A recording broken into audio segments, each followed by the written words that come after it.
Well, hopefully where you are, the sun's out and maybe your buns are out and hopefully your pubes are not out.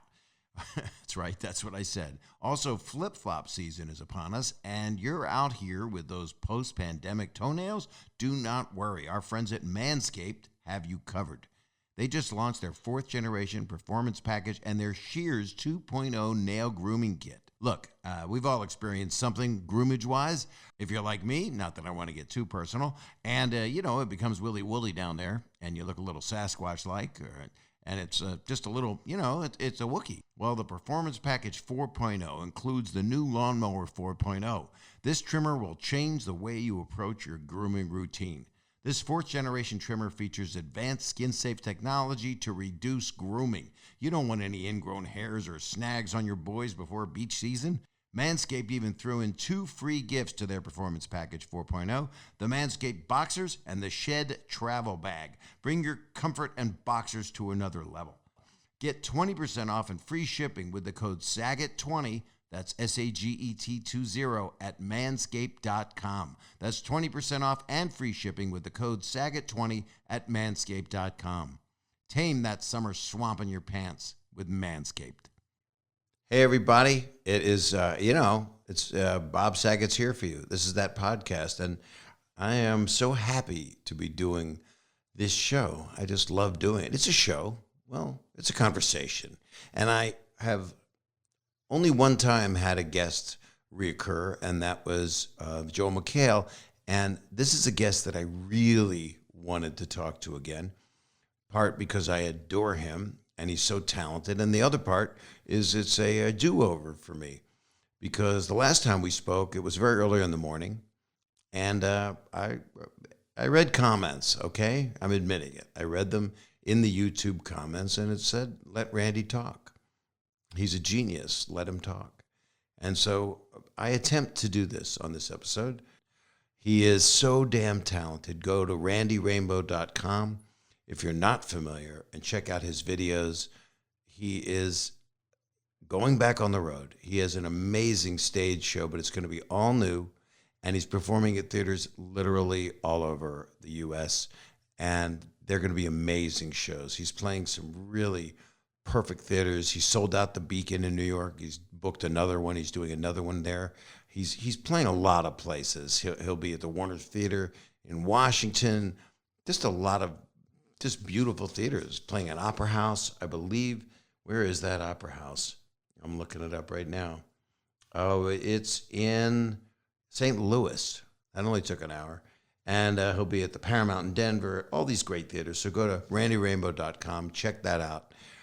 And, of course, the new podcast coming up in the next couple months with Sean Hayes, as well as a lot of other projects. He is super talented, and it's an honor to have him on again.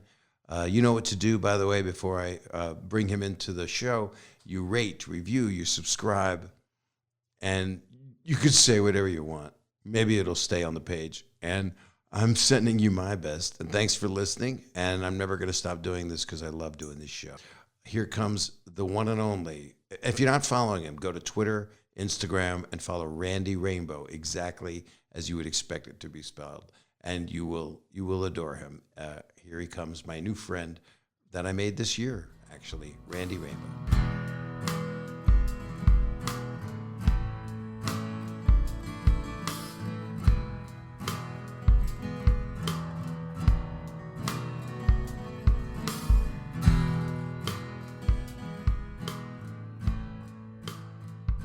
Okay, Randy. Babala. Randala. Yeah, darling.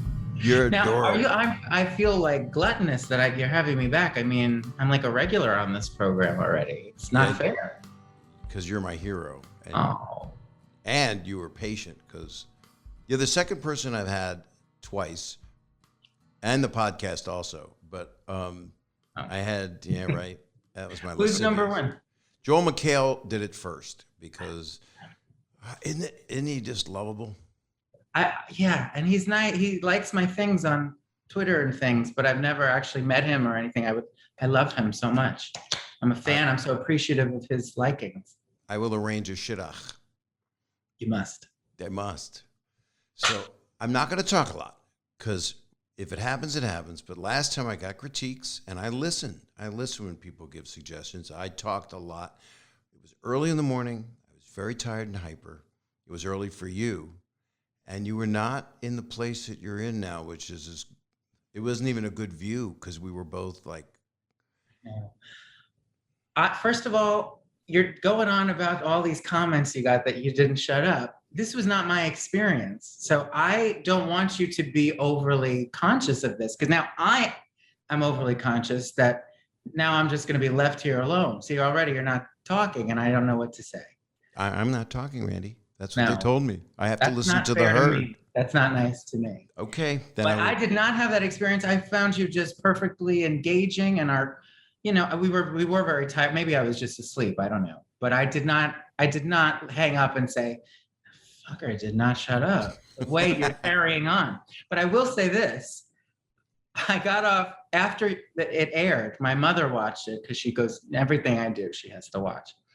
And so she watched the YouTube thing, the video. And she called me after and she said, I just watched the Bob Saget podcast. And I said, wasn't that great? And it's Bob Saget and I've loved him for so long. No, we're friends and we're talking. Isn't that great? I was so excited. And she goes, wonderful. She said, I have notes. Apparently I gestured too much. She said, you use your hands too much. Your hands were all over the place. So I'm already very self-conscious about my hands. I'm strapping in. And I talk too much. So besides, you talk too much, and she didn't like. And she also said, and Bob's lighting was so good. Why did your lighting was not good? I said I was. There was something about your podcast just brings terrible criticism. And I'm really nervous about this whole experience. If my mother was alive, she would go, I love Randy Rainbow. That's what she would say. That's nice. And my mother loves you. She loves me, but she had notes. We didn't talk for 2 days because of that. I said, you know what, Ma? Keep your notes. I don't need notes. I felt like terrible. So now you don't talk and I will not gesture. And it'll be it's going to be like a wax museum. It's going to be so awkward. My mother hasn't given me notes for like 8 years because we lost her. Randy, get me through this. Sorry. I got nothing. You've got a lot, because when we talked, it was a sad time. Yeah. Well, I had just done the Seasons of Trump video. That's why I was so tired. Mm-hmm. So I'm trying to think where that was in the timeline of this horror show that we're coming out of now. But it was, it was miserable. We're starting to get better now, though, right? We're coming out of it. You feel? I feel a little better. Yeah, I could feel it. The fact that you just did a video in tribute to Barbara. Mm-hmm. Well, I had to. How can you not? Can you believe that shit, Bob? And then she responds, and then she loves you. I don't know what to. She's my religion. She's my everything. So there's nowhere else to go. Mm-hmm.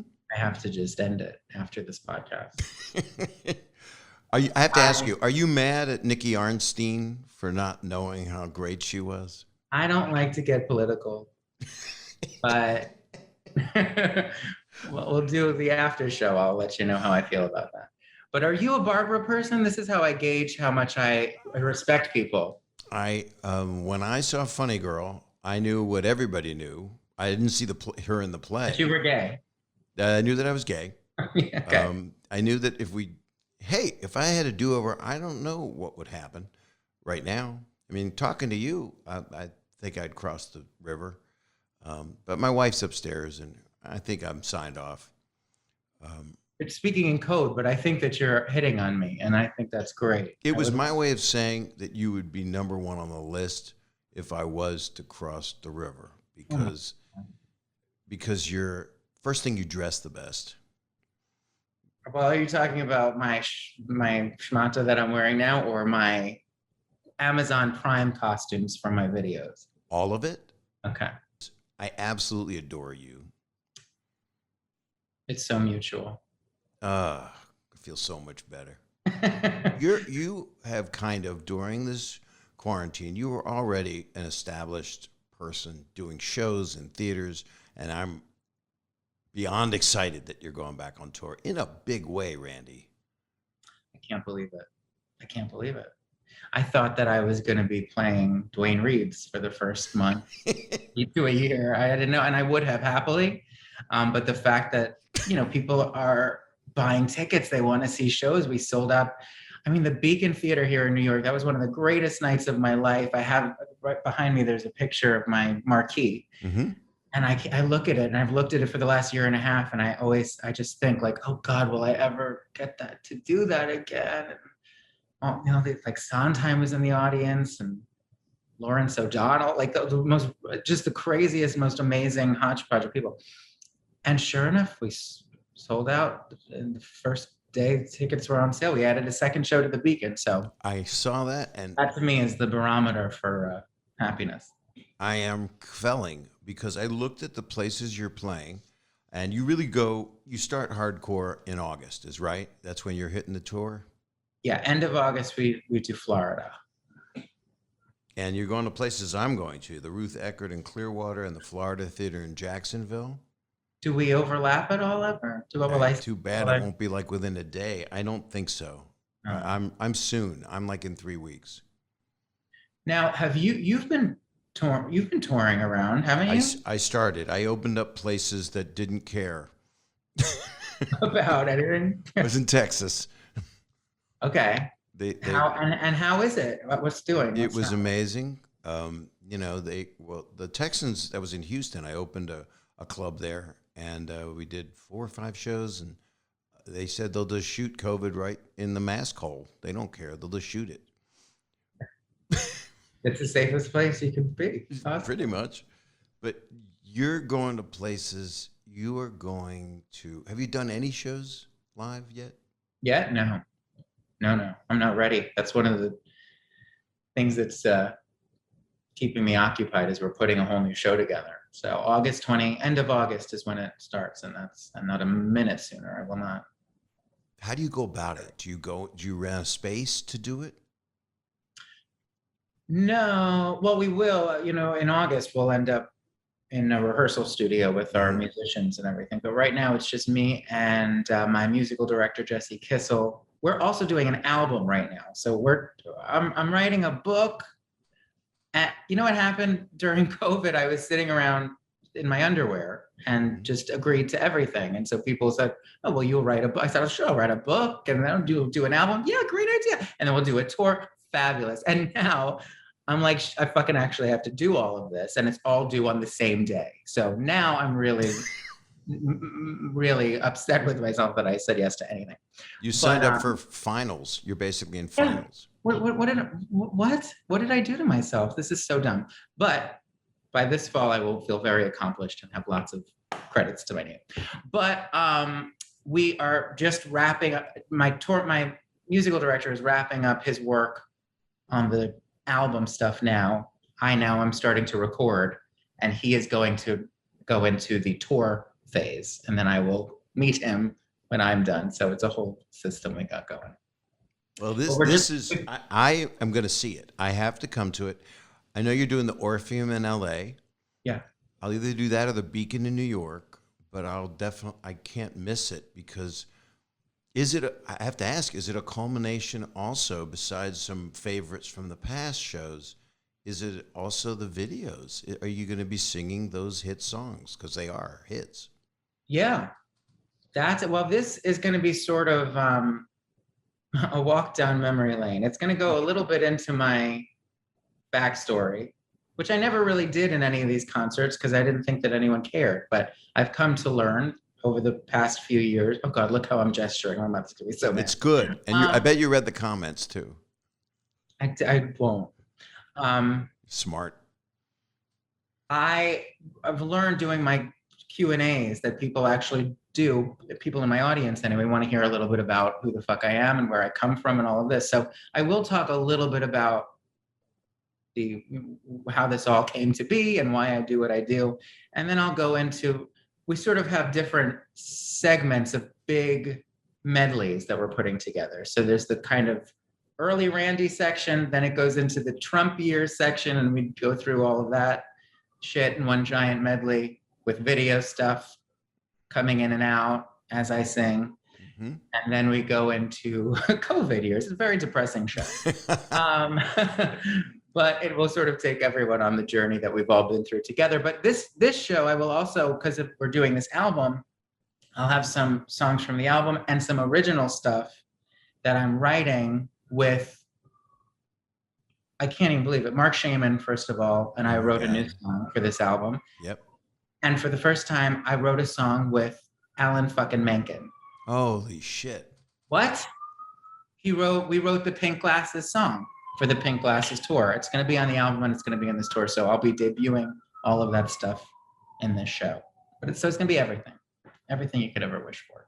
I am so excited for you, and you deserve it so much, because I know the backstory is since you were a little kid, you thrived on Broadway songs and on musicals. Can you share a little bit of that?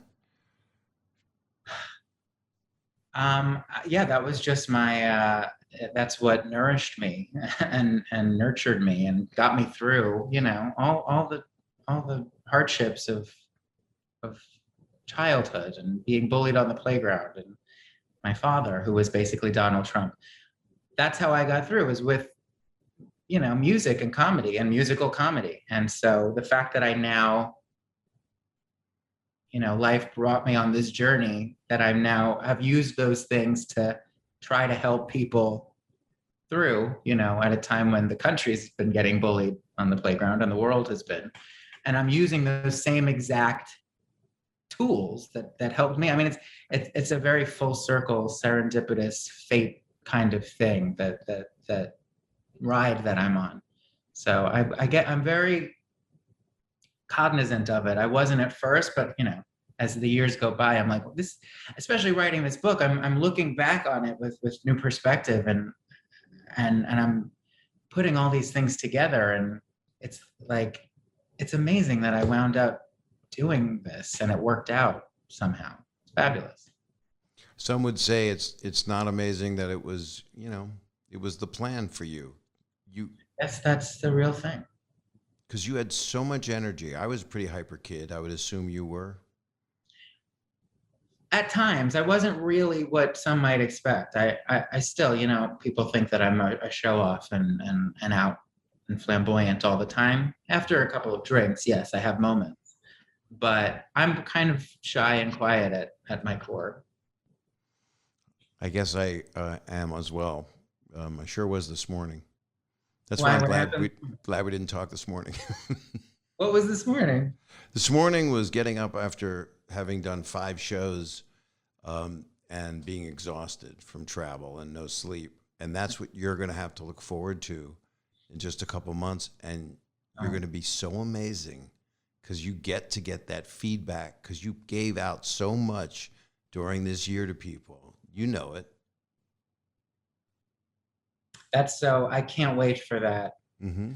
There's something, there is something also just because of the nature of what I've been doing and the content, and I am so grateful to say, very grateful for this work. I think that's, speaks to, first of all, the fact that I'm great, but also the healing quality of this kind of material, and people so appreciate it. And there is, when I do my live shows, there is that transfer of love that is, I can't wait for. You talk to me again in 2 months, I'll be over it and ready to fuck. I will talk to you because I will email or text or whatever or call, but you're going to be so happy. You do something that is a real art, and it's not easy to do, and the best artists do it. You're able to take something that's, especially political stuff, that so many people get angry with any mention of it, but you are, some people call it bashing people, but you're not. You're actually stating the truth and yet you do it with joy and love. So even the people you're bashing, you're somehow doing this love fest for them. That's interesting. I think the main secret to that success, if that's true, is that the main ingredient of my recipe is not the politics. It's not really the subject matter. I have opinions on it. Sometimes I'm more passionate than others times about whatever I'm talking about. Mm-hmm. But the main thing that I'm doing is having a fabulous time doing what I love to do, and doing the material that I, as a kid, fantasized about being able to do, and plugging myself into like little mini movie musicals. That's the basis of what I'm doing, and I think that translates. So when people come to my live shows and they say, "My mother, who's a Republican, loves you," I'm like, "Don't act so surprised." I'm not surprised by that, because what comes from the heart goes to the heart, or however that goes.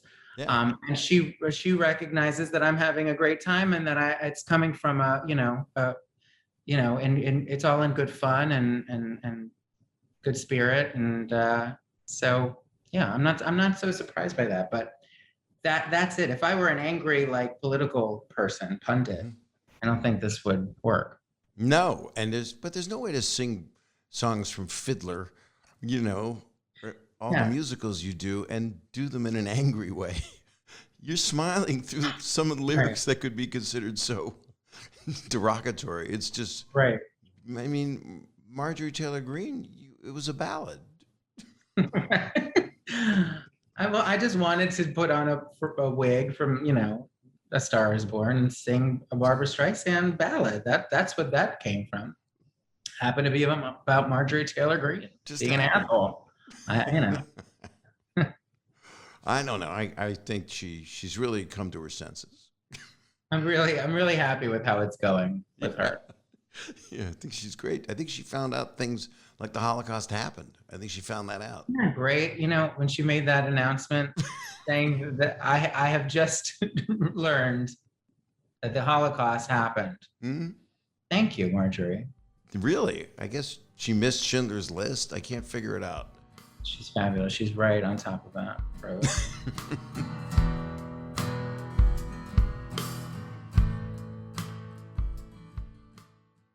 Well, hopefully where you are, the sun's out and maybe your buns are out, and hopefully your pubes are not out.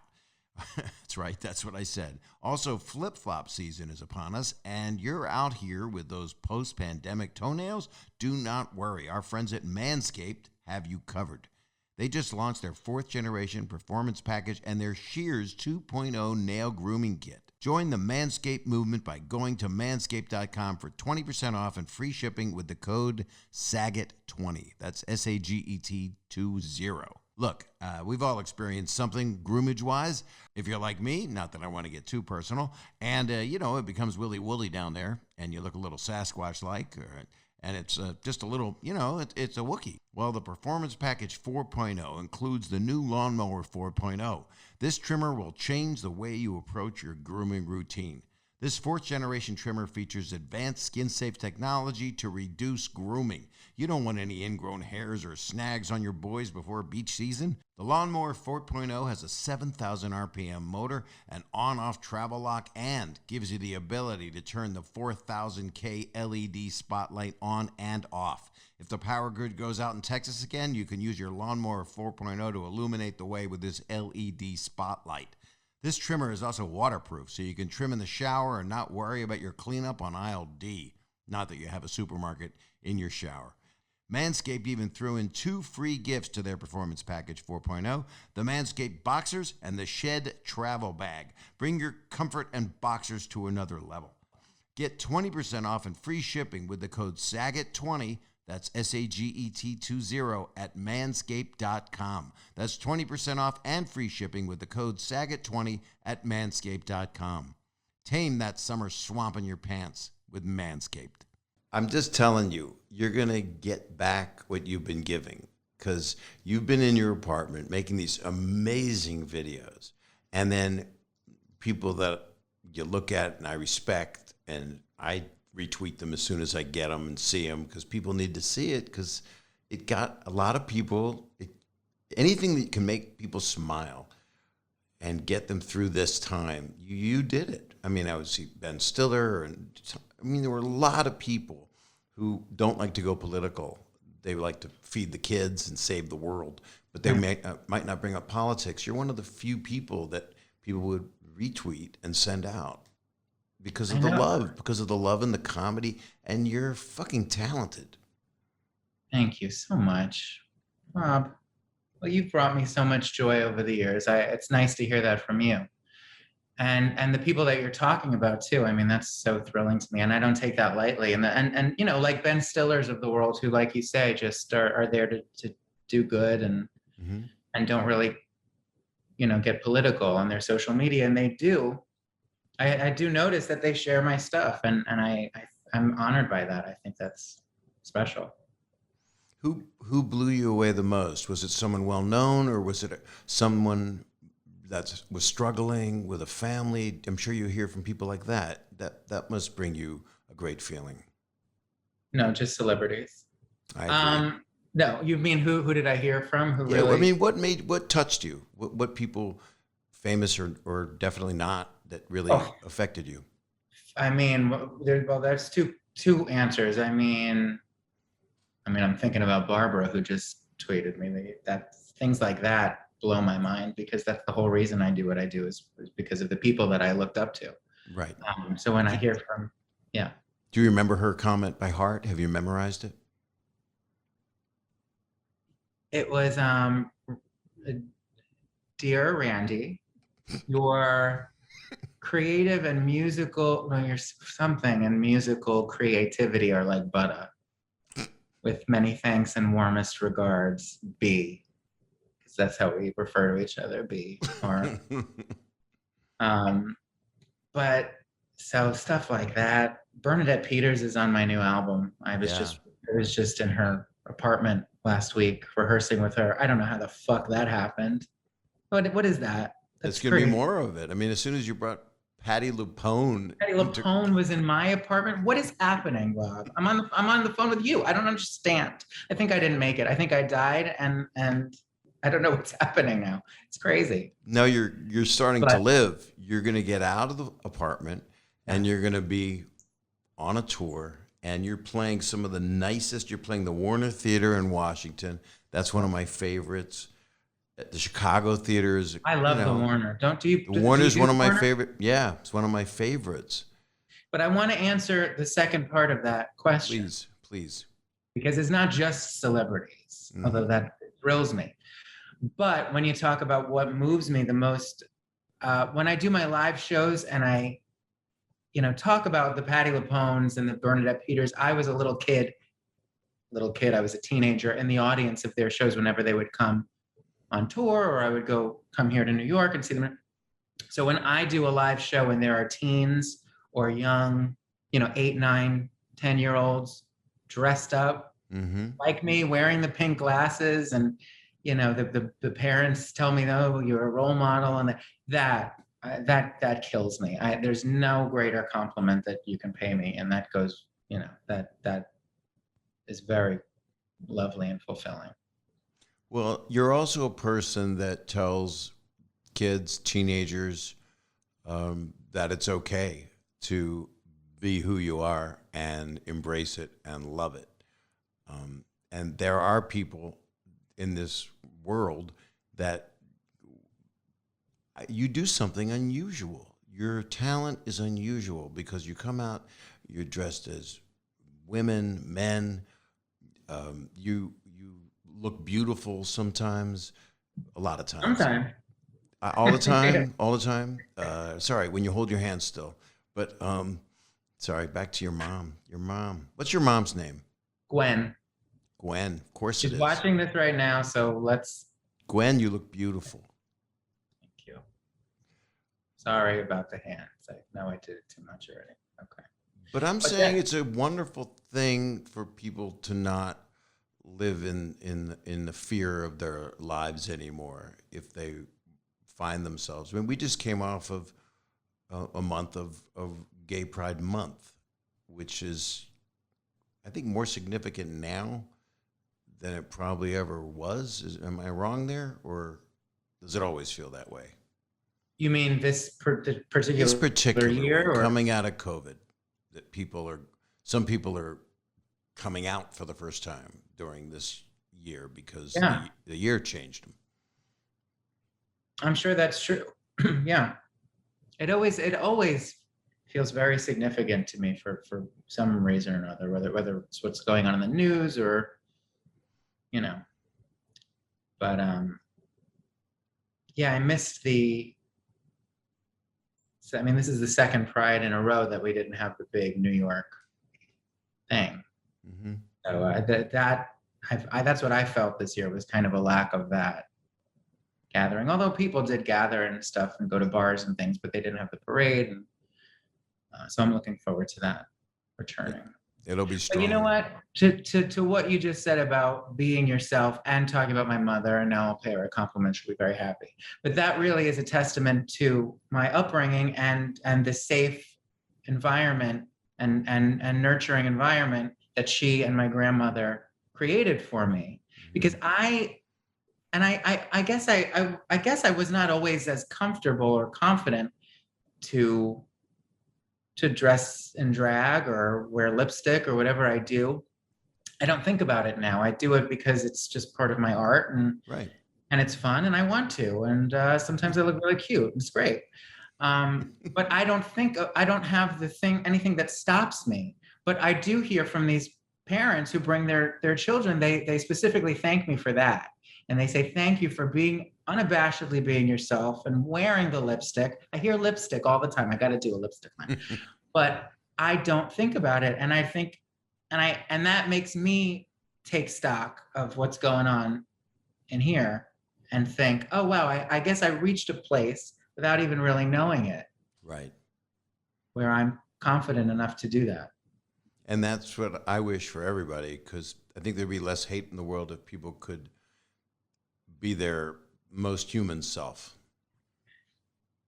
After this, what we've just been through, I don't know what would stop anybody or make anyone want to continue to oppress people or suppress anything about anybody. Everyone should just, have a great time. I agree. Cliche, but be your damn self. It's denial, and it's anger that can't go away because it's inset. It just was there. I mean, you were saying your dad was Trumpish in the way he, I guess, bullied you, right? Yeah, He absolutely. would not be proud of what's so successful and about to happen for you, even in a whole new way. You're not you're not in contact with him, right? He's passed away. So that's a 2016. no. No, yes. I don't talk to your mother either. I have a No. thing. I have a weird thing. But strangely, he was so Trump so much, and I probably said this on the last episode, but he was not an introspective man. But even he said, when Trump was all over the news and running for, when he was campaigning, he said, I can't watch him. He reminds me too much of myself. But just his mannerisms, the narcissism, he sounded like him. I mean, some of the facial expressions, it's very strange. But he was also an entertainer. He was a musician. He was a drummer. He wasn't, although he was shocked when I came out of the closet, he was not, he wasn't completely totally off the charts homophobic. So he would not be upset by really any of that. And I think that he would be proud, and he did have many moments of being proud of me, but I think he was also very jealous of me. And I think that's what he would be feeling now, more than any kind of shame over anything that I'm doing artistically. That's a shame. It's a shame, but it's nice that you know that he would be proud now. Oh yeah, I think that he would. I know he would. Yeah, But it was his own Michigas. It was his own, he wasn't happy in his own life for many reasons. And that just, turned him into kind of an awful person. But I have more compassion for him, of course, as the years go by, and I can see things. You're a pretty evolved person, and I want to find out how you got there right after this.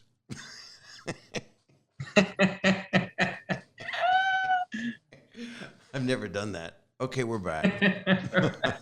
I've been watching a lot of Dick Cavett interviews on So YouTube. have I. Really? Yes, on TikTok. On TikTok? For some reason, they're on there, and then I go and look them up on YouTube. That's crazy. I've been watching nothing but Dick Cavett the past week. That's fascinating to me because that's which what I've one been have you looking at. watching? That's so funny. I've been watching all Betty Davis. Mm-hmm.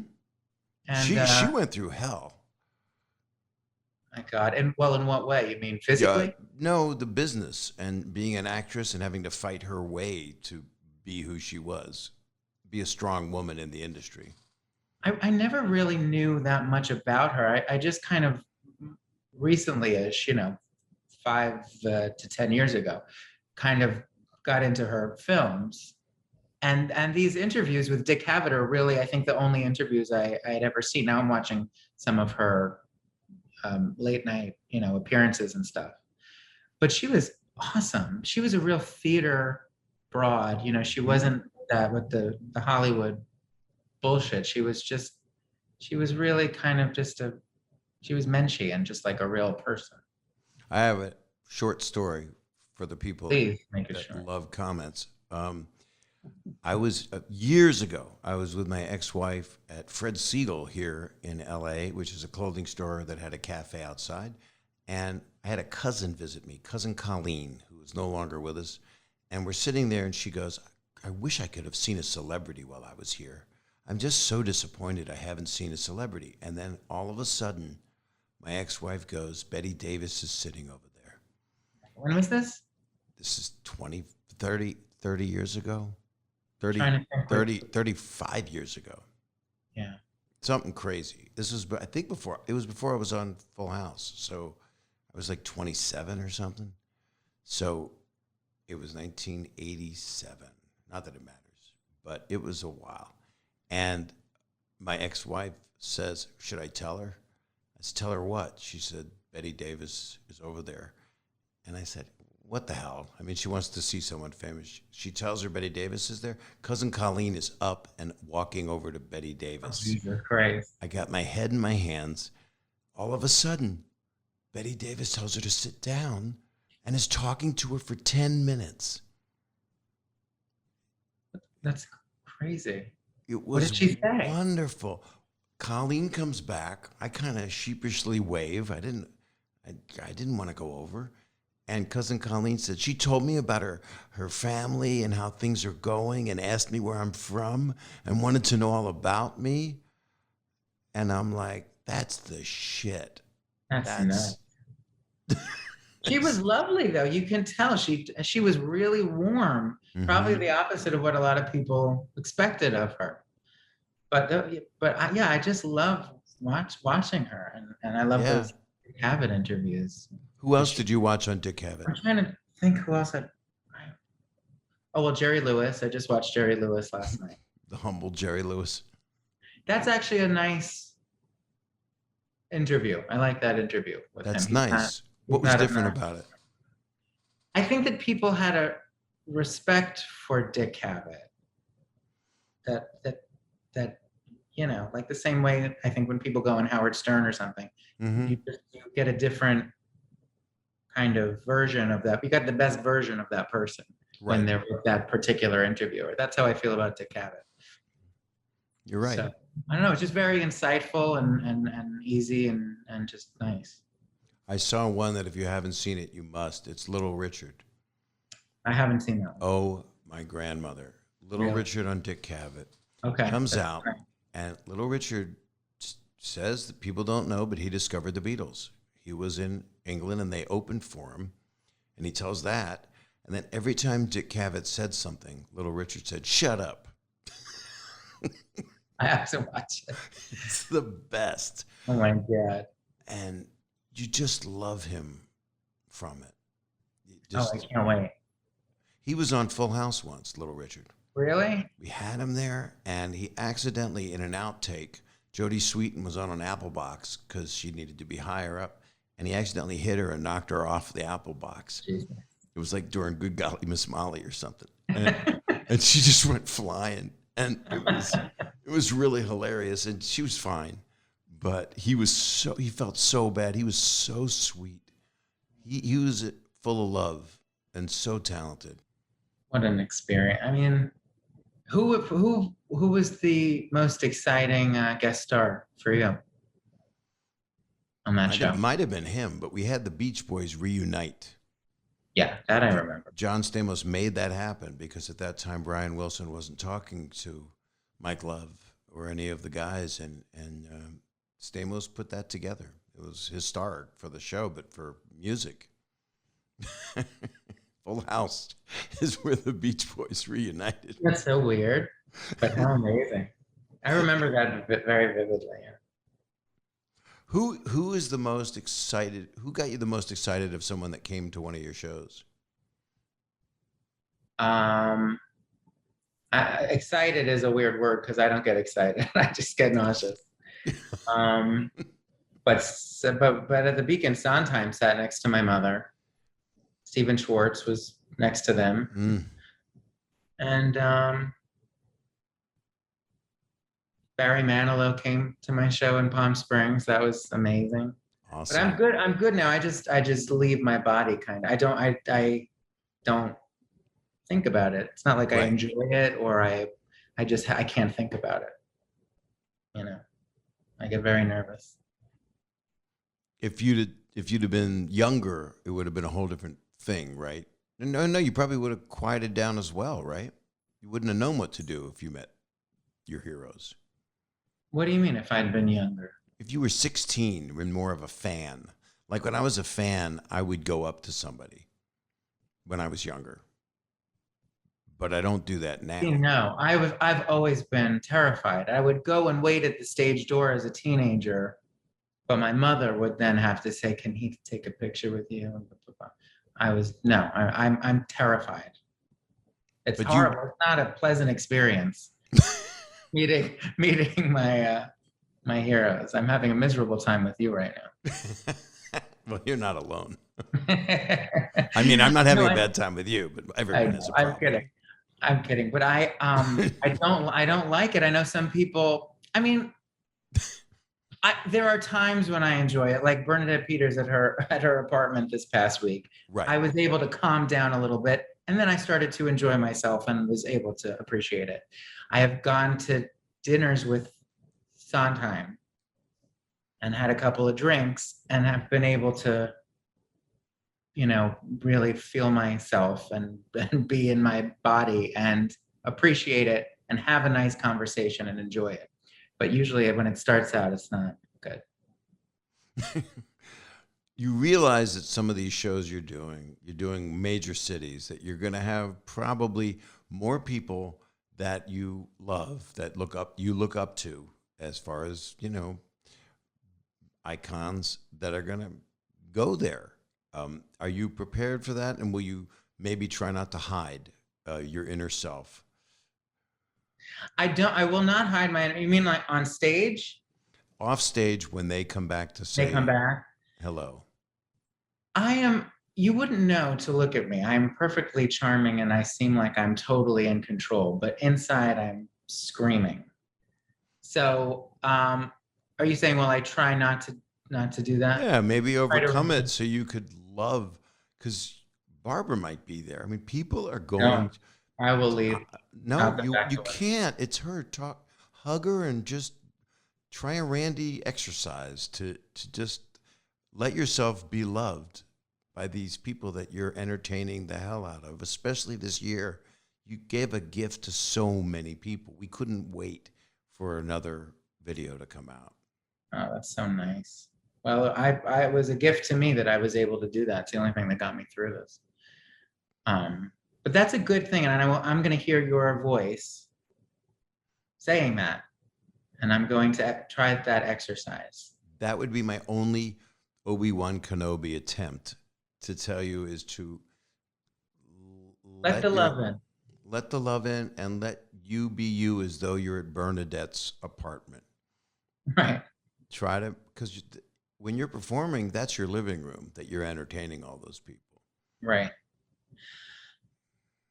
I do. And when I'm on stage, it's okay. When I did LA right before the pandemic hit, I was very sick. It might have been COVID for all I know. I don't know. It was 2020 February. Mm. And I was so miserable and sick. And it was like kind of like an overnight thing. It was not a normal LA trip. Usually I would go and stay and do other things, but this, I had to go and come right back. It was horrible. And Sean Hayes and Eric McCormick were in the audience, which they told me before I went on. So I write about that in my book because it was the most horrifying, miserable experience of my life, because I looked up to them forever. And that was, I told them it was that was a nightmare scenario. I couldn't hear myself. I didn't know what I was saying. I didn't know what I was doing. You're just like out of control. And there are your heroes and idols just staring at you. I think people might find it very refreshing, actually. What, when I'm that you're shy about it? Not that you're terrified, but that you're not. Oh, you just saw my show. You know, some people are hyper and super confident, and others are. I'm in the middle somewhere. I don't know where. But I have to talk about that you're doing this podcast with Sean Hayes, who he's one of the most delightful, wonderful people. Do you know, what is your history with Sean? I've just known him over the years, and I've been at parties with him, and he's just always exactly what you see. He's just an adorable, sweet person. I've come to know that, and I mean, I've just idolized him forever. That won't be surprising to people, but he's been so kind and supportive, and he's just so lovely. And I can't believe that I get to do this project now with him. But tell me about it. Tell everybody about it. It's a brand new podcast. It's a brand new podcast through Hazy Mills, which is which is Sean's company, and they're doing lots of podcasts now. They have a huge hit with Smartless, which is Sean, and who else is Will Arnett and Jason Bateman. And we're doing the Randy Rainbow podcast. It's not going to be called that. We call it something else, but we just kind of finalized the whole arrangement, and we're going to just now get into creative. So I don't have too much to report, except it's going to be super fun, and I can't believe I'm working with Sean Hayes. This is clearly a shift in your life. I mean, do you feel that way? My perception is that you're about to explode in a way that hasn't really happened to you yet. Oh my goodness. Well, from your mouth. No pressure. Yeah. Now I'm really a mess. You must be the biggest star in the world. Wait. I do. I feel like every year things shift and change, as long as I keep at it, and I have. I've kept working hard. So every year new things happen and new exciting adventures come. But yeah, it is, with for 4 years, it was very heavily, I was the Trump guy, and I was YouTube, and there were all those adjectives describing me about, internet and this, and I was very much pigeonholed. And I feel that's kind of starting to break away a little bit now. And I'm getting to spread my wings a little bit more, and writing this book and the podcast and the tour. And I have I'm working with Josh Gad, the fabulous Josh Gad, on some things. I know. I love him so much. Did we talk about that last time, that we grew up together, me and Josh? I don't remember, but I think we did, because he was a guest on here, and I adore him. So my name droppery myself might be my sense recall. What I name drop, I must have said. Yeah. So what is it that you're doing with Josh? I don't know if I'm at liberty to discuss it, Bob Saget. But I have an NDA negating paper here. I could email it to you. That would destroy your NDA.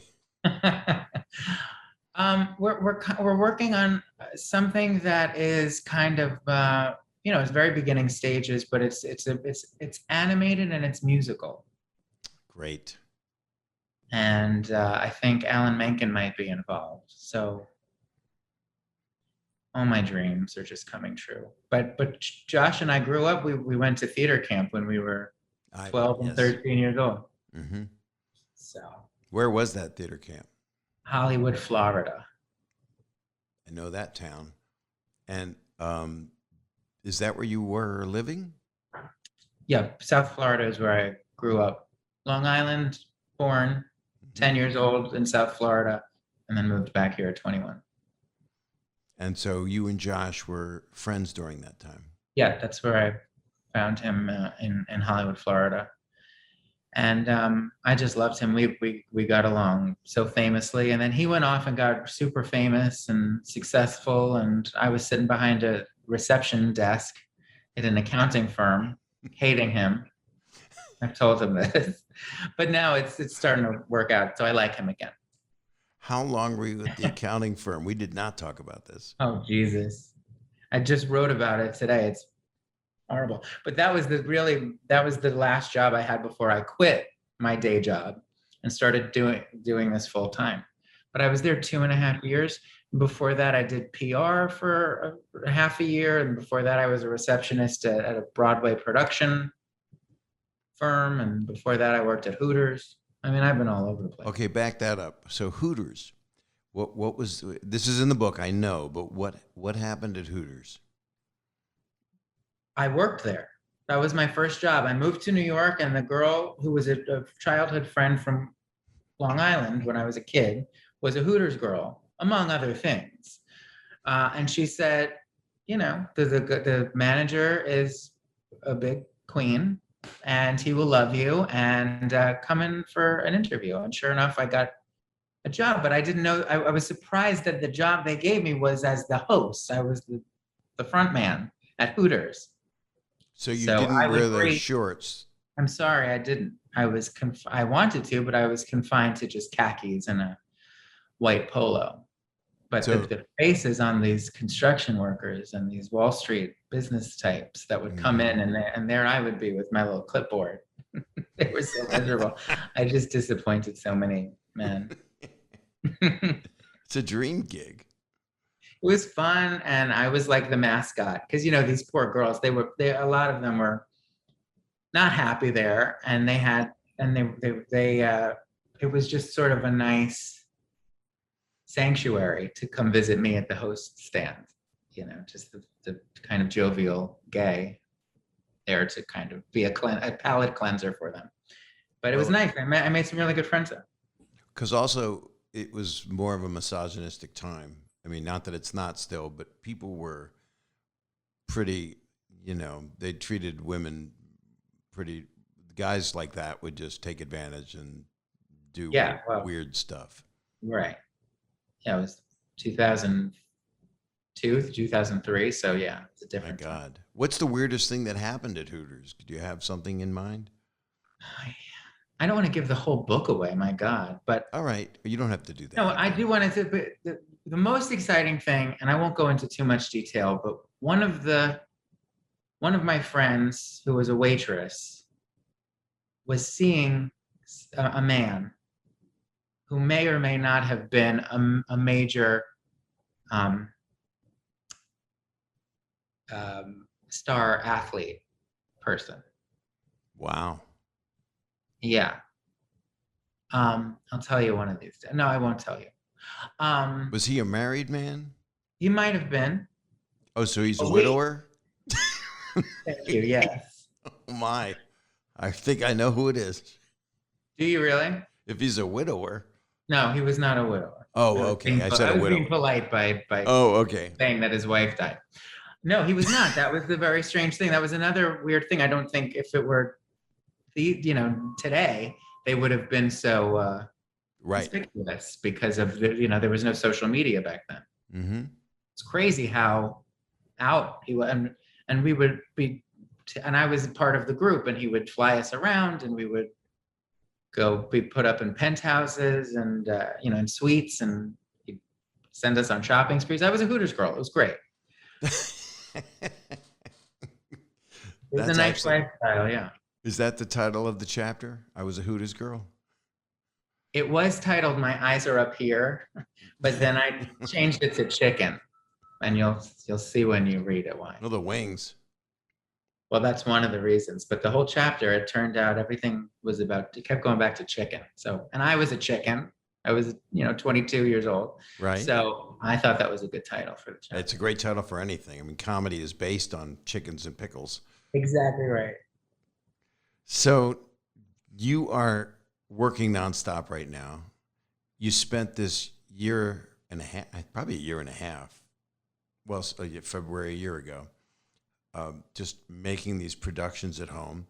The most noticeable person right now is Bo Burnham, did this Netflix show.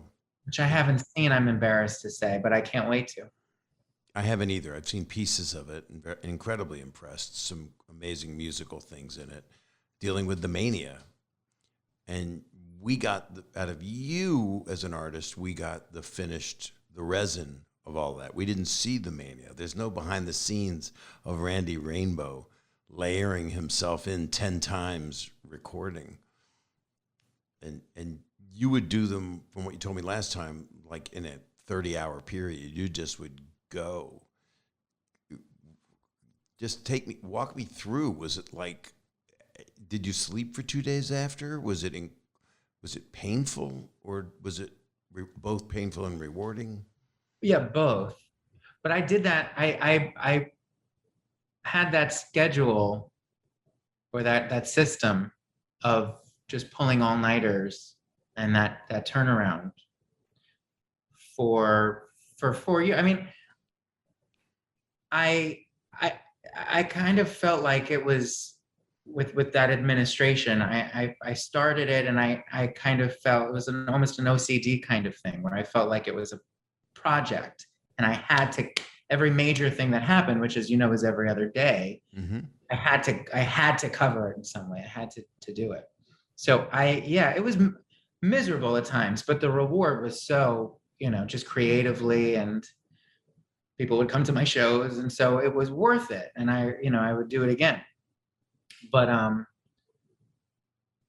so yeah, I mean, I would spend a couple of hours writing it, and then just stay up all night filming and editing. I now that urgency is not there anymore, and I'm, there's still, the whole question for 4 years was, what are you going to do when there's no material? There's always material. There's plenty of material now. I don't first of all, I'm working on so many things that I can't do that system right now. But if I wanted to, I totally could, because there's still endless material. But it's nice to not feel the urgency that I was feeling around that anymore. I'm enjoying the creative process more. I have, for the first 4 years, I really just totally did it by myself. Now I have a music director who creates these vocal arrangements for me. I have a music producer. We're like creating actual tracks around me. So we have actual Broadway musicians doing the songs and creating arrangements specifically for me. Before, it was just me like throwing together a karaoke track, and now I'm putting a little more time and effort into it, and I'm enjoying the creative process a lot. I would think it was incredibly cathartic for you, because it was for a lot of us, when something would come out in the news and we would go like, oh God, I don't know how to deal with this. This is so painful. It's such a lie. It's so hateful. It's so full of hate. And your response was, I got to get to work right away on getting this out as quickly as possible, because it was topical as hell, because it just happened. So if something happened tomorrow, something crazy that comes from that same area, or something else where there's injustice or lying, do you think you would go, you know what? I mean, you never know when the muse hits you, but are you capable now, if something insane happens that is somehow comical yet incredibly painful, that you would just go to work? It's a weird time because of all these projects I'm doing, but I think that if something really struck me as if I really saw the bat signal, I think that I would probably drop everything and get to work. Yeah. And I would tell my team too, I'd say, put the album, put the tour, everything on hold, and we're going to do this. And they would say, go fuck yourself. But they would do it anyway because I pay them. Like if, if Trump was able to levitate and be in the Macy's Day Parade. I would have to sing of, let's go fly a kite or some shit. My beautiful balloon. Yeah. Here we are, not a year, but I don't know how many months ago it was. I should have looked it up. But we're both in a completely different place. I mean, you live same places, but I mean, you've come out of a dark time and you're about to explode into all these theaters and all of this work. You must have a sense of peace, more relief. Relief from which part of it? Yes, you're right, but being from holed up in the apartment and not being able to be around people and not being able to be on stage. Yeah, right now to be completely honest, I am still quarantining because I'm locking, not because of COVID, but because I have to lock myself in my apartment to finish a book and an album and get a tour ready. So I still feel like, I have lots of FOMO and I'm seeing my friends go out and I have to be very, very strict. So I love the fact that I can, and I go to dinners and all of that. And that. Okay, you do that. Oh yeah, absolutely. And you've had cocktails. Not as much as I want to though. Cocktails, yes. What's your drink of choice? Really fruity vodka bullshit. That's embarrassing. Like I like a lychee teeny. A lychee martini is my favorite. Like that. Mm-hmm. Yeah. What did you? I'm a martini guy. I call it the Jewish James Bond because he just says shaken, not stirred. But mine is, I would like, I name a really expensive vodka. And then I want it #stupid-cold. And then I explain a little dirty, possible blue cheese olives. If you don't have them, that's fine. Dead penguins on an iceberg, Kate Winslet on a door, no fingerprints left on the bartender's fingers, so he's unrecognizable by the FBI. And then there's a few more things that I've added, but I say all of that. And then the people write comments.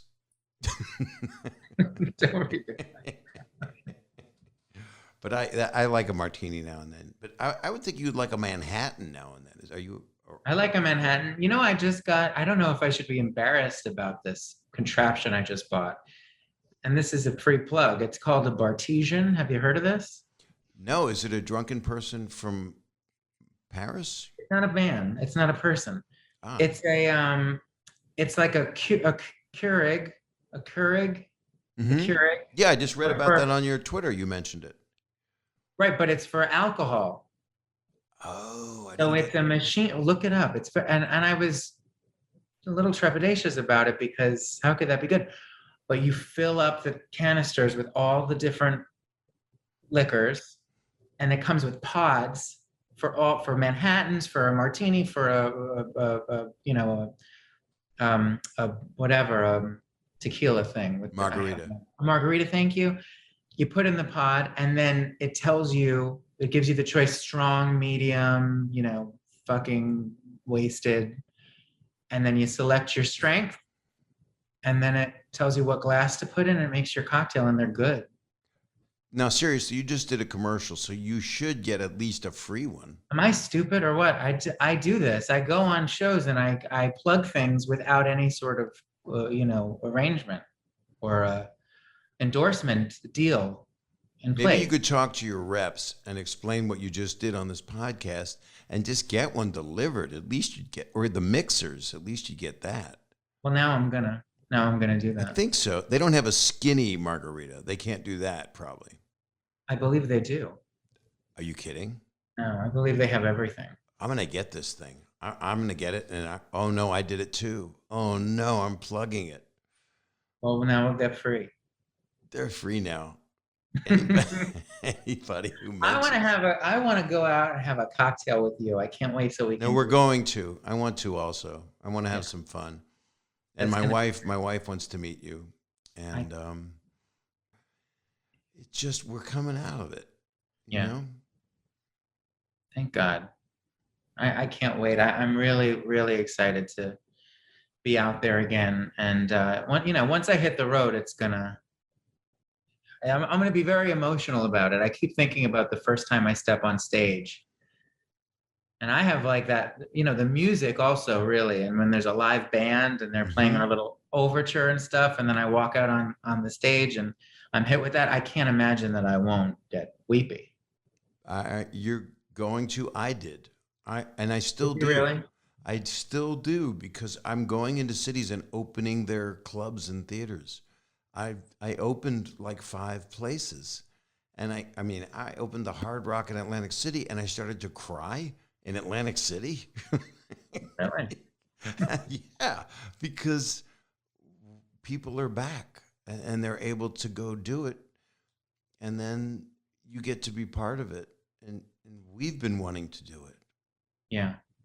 I know. Don't you feel that's so, I feel so fortunate to, like you said, to be able to be a part of that. What a what a special place to be that you can, be a part of bringing that back to people. It's amazing. And when I go see a Broadway show for the first time, forget it. I'm gonna be nuts. Oh my God. Do you have Yeah. any tickets? Are you ready for anything? I don't have a time for a ticket, but one of these days. My friend Danny Burston is in Moulin Rouge. That would be fun. Well, I could set you up. I know Danny Burstein too. How dare you? You know everybody. Of course I do. Danny No. bores me. I But I know would he love does. In fact, I just saw it online. And if people don't know who Danny Burston is, he is one of the sweetest, most Oh my amazing. God. He's sweet like you're sweet. He's like a real Oh, thank sweetheart. you. The two of you. He breaks my heart. He's so sweet. And he had a rough year. I know it. I know. I want to hug him. Yeah, I want to hug you. So when I'm in New York, if you're in the middle of all the work, I get it. But if you can escape for a drink or to hang out. Say the word. I'm there for you. I'll drop everything. What's the word? Is it like a safe word? I don't know the word, but we'll come up with it. Okay. Say it, and I will be there. Spiel. Spiel. Something Jewy like that. Yeah. But and where I don't know where you'll be when I'm doing a show or anything, or where I'll be when you're doing a show. But please just let me know. And I'm gonna find you. You always have tickets with your name on them in my box.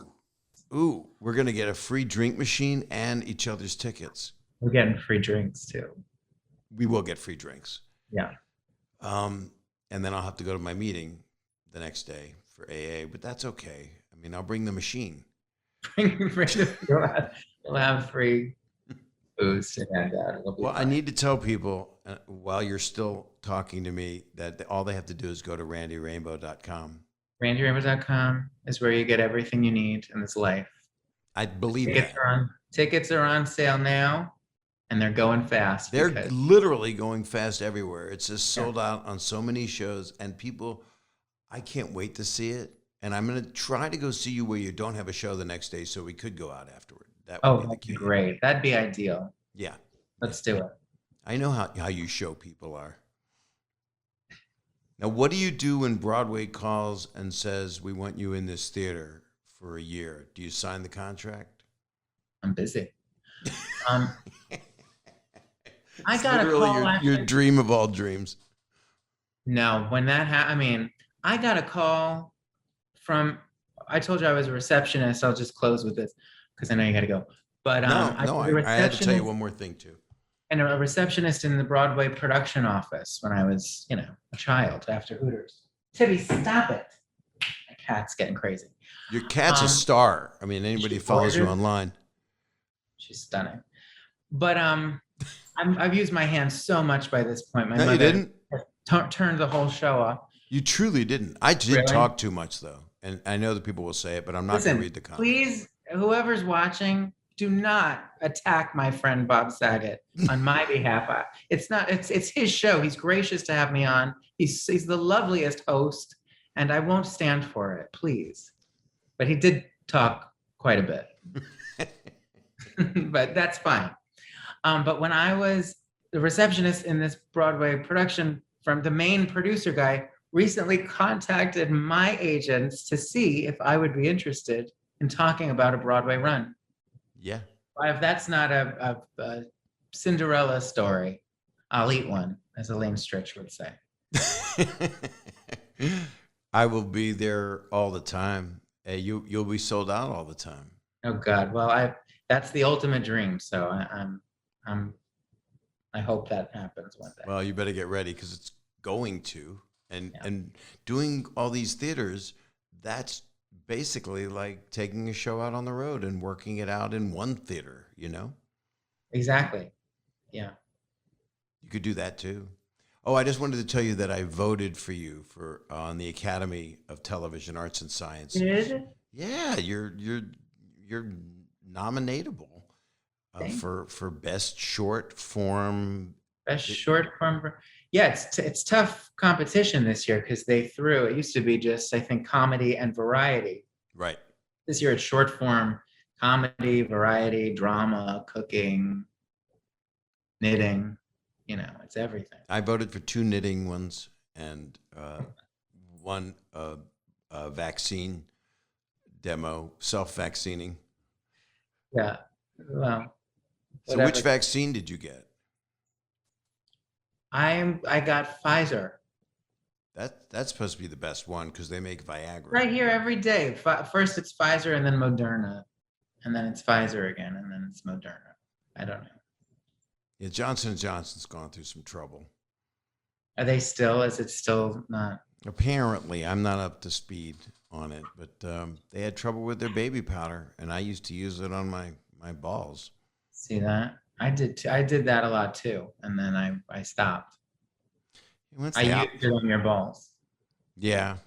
But I did. I don't do baby powder anymore. It's not good, and it gets into your lungs.